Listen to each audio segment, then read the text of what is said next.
Substitution reaction ശ്രദ്ധിച്ചു നോക്കുക എന്താന്നുള്ളത്. അതായത് സബ്സ്റ്റിറ്റ്യൂട്ട് എന്ന് പറയുന്നത് എന്താണ്? നമ്മളെപ്പോഴും ഫുട്ബോൾ കളിക്കുമ്പോൾ കാണാറുണ്ട്, ഒരു പ്ലെയറിന് പകരം ചെയ്യും, വേറൊരു പ്ലെയറിനെ സബ്സ്റ്റിറ്റ്യൂട്ട് ചെയ്യും അല്ലേ? അതായത് അതേപോലെ തന്നെയാണ് ഇവിടെ ഒരു ആറ്റത്തിന് പകരം വേറൊരു ആറ്റം കയറി വരിക, അല്ലെങ്കിൽ ആറ്റം ഗ്രൂപ്പിന് പകരം വേറെ ആറ്റത്തിന്റെ ഗ്രൂപ്പ് കയറി വരിക, സബ്സ്റ്റിറ്റ്യൂട്ട് ചെയ്യുക. അതേപോലെ തന്നെയാണ് അല്ലേ?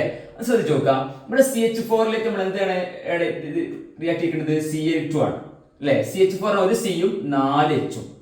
അതിന്റെ ഒരു കണ്ടൻസ്ഡ് ഫോർമുല എന്ത്? കണ്ടൻസ്ഡ് ഫോർമുല CH4 ഒരു സിയും 4 H ഉം പ്ലസ് Cl2 Cl. അപ്പൊ എന്ത് ചെയ്യും? ഈ എച്ചും സിഎല്ലും കൂടിയിട്ട് എന്തുണ്ടാവും? HCl ഉണ്ടാവും. HCl ഉണ്ടായി. അങ്ങനെയാണെന്നുണ്ടെങ്കിൽ ഇവിടെ HCl ഉണ്ടായി, HB ഇവിടെ വാക്കന്റ് ആയില്ല, ഈ ബോണ്ടിൽ നിന്ന് H പോയില്ലേ? അപ്പൊ ഈ ബോണ്ട് വെറുതെ കിടക്കല്ലോ, ഇവിടെ ആവില്ലല്ലോ. ആ സ്ഥാനത്ത് ആര് വന്നു? ഈ ക്ലോറിൻ കയറി വന്നു. ഈ ആറ്റം H ആറ്റം പോയപ്പോൾ അടുത്ത ക്ലോറിൻ എന്ത് ചെയ്തു? കയറി വന്നു, വേറെ ആറ്റം കയറി വന്നു. അങ്ങനെയാണെങ്കിൽ ഈ ഇവിടെ ഞാനാകും Cl ആകും, C3H, പിന്നെ ആരുണ്ടായി? HCl ഉണ്ടായും ചെയ്തു. അങ്ങനെയാണെങ്കിൽ അതിന്റെ കണ്ടൻസ്ഡ് ഫോർമുല എന്താണ്? CH3 പ്ലസ് Cl ഉണ്ട്. CH3Cl,